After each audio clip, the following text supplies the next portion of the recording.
Bonjour à tous, bienvenue sur ma chaîne, j'espère que vous allez bien. Une petite vidéo aujourd'hui sur le désir, puisque le désir, comme vous le savez, a été repris, enfin c'est un concept de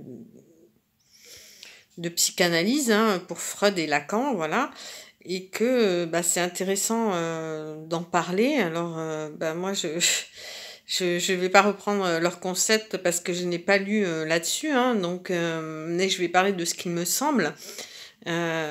Pour moi, donc le désir naît d'un manque à la base, puisque on désire apparemment ce que l'on n'a pas et qu'on est un petit peu poussé d'une manière inconsciente, en tout cas, on est poussé à chercher ce qui pourra combler ce manque, hein, voilà, tout simplement. Et donc, finalement, ça va être une quête, hein, une quête de recherche d'objets pouvant combler ce manque qui, euh, qui va s'avérer un petit peu vaine, hein, dans le sens où finalement, euh, est-ce que l'on sait vraiment ce que l'on désire? Je ne sais pas. Est-ce que l'on peut aussi désirer ce que l'on a? Bah, je dirais oui, tout simplement. Donc, c'est des questions auxquelles il est quand même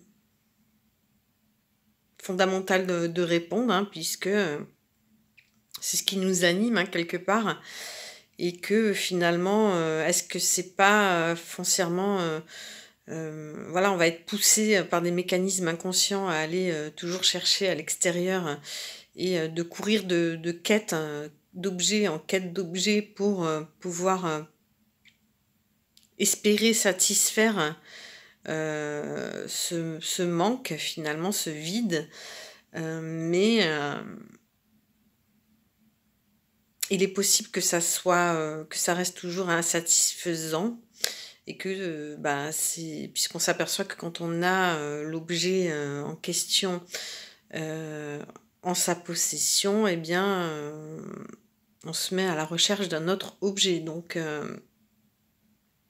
à partir de là, c'est une quête, qui n'a pas foncièrement de dont le but est, j'ai envie de dire, n'est pas l'objet en lui-même, hein, c'est finalement peut-être une quête pour une quête, donc un élan qui nous pousserait, à l'extérieur, ça serait un petit peu la carotte, hein, qui nous dit, si, voilà, si, tel désir est satisfait, on prendra plus de plaisir ou on s'en trouvera mieux. Alors qu'en fait, peut-être pas du tout d'ailleurs et que, au final, je sais plus ce que je voulais dire, mais au final, voilà, on n'en éprouvera peut-être pas plus de plaisir, au contraire, puisque, ça sera à chaque fois reproduit et donc, éternellement, j'ai envie de dire, sans fin, quoi.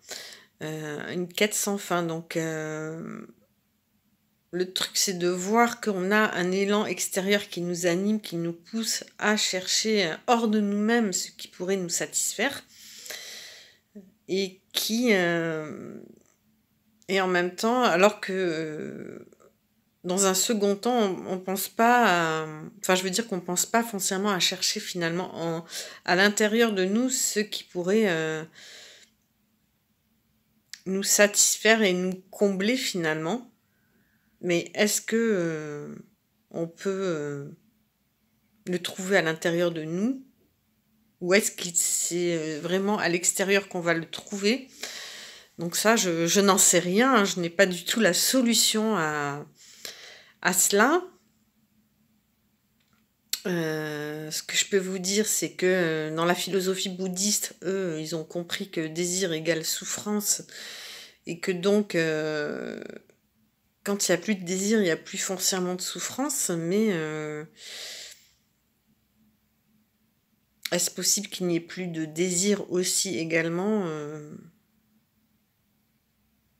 je ne sais pas, puisque l'humain est traversé de tempêtes, de mécanismes inconscients qui finalement le dépassent et qu'il est amené à chercher finalement hors de lui et en lui euh,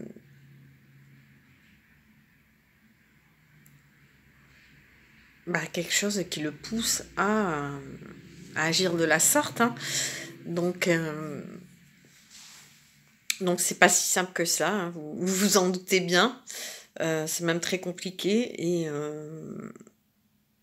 donc, est-ce que c'est finalement un fantasme? Est-ce que finalement on arrive à posséder ce que l'on désire et est-ce que cela nous amène à combler notre manque? Eh ben, je pense que non.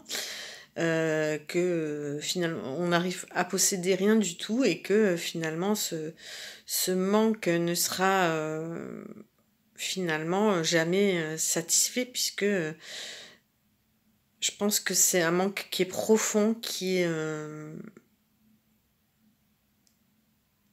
l'on ne peut pas satisfaire dans le sens où c'est un manque originel ou alors après c'est aussi à l'intuition que je dis ça, mais j'ai l'impression qu'il nous manque quelque chose de fondamental pour pouvoir vraiment être comblé et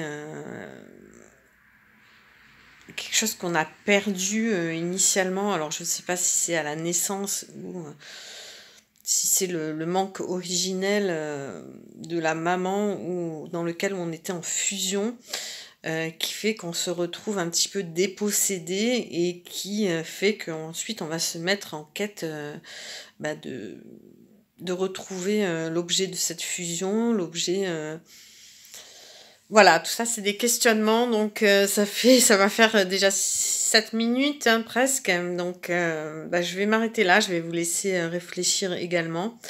Puisque je pense que de toute façon, il n'y a pas foncièrement de réponse à ces questions, que chacun va trouver en soi ses propres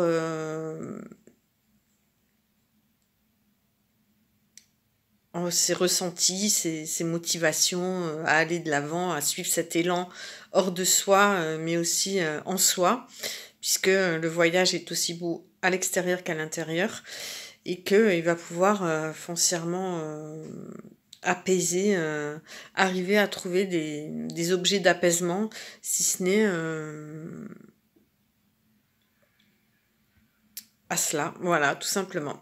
Donc n'hésitez pas à vous abonner pour d'autres réflexions, pour d'autres questionnements que je vous ferai partager et d'autres vidéos de peinture aussi, hein, puisque l'art c'est comme pour moi comme une pulsion de vie, hein, quelque part, une pulsion de vie qui le fait de créer finalement va apaiser mon angoisse, enfin c'est comme ça que je le vois, mon angoisse de mort finalement. Euh, donc la création contre l'autodestruction. Euh, voilà. Donc, et qui m'amène à expulser bah, ce désir hors de moi sous la forme d'un tableau.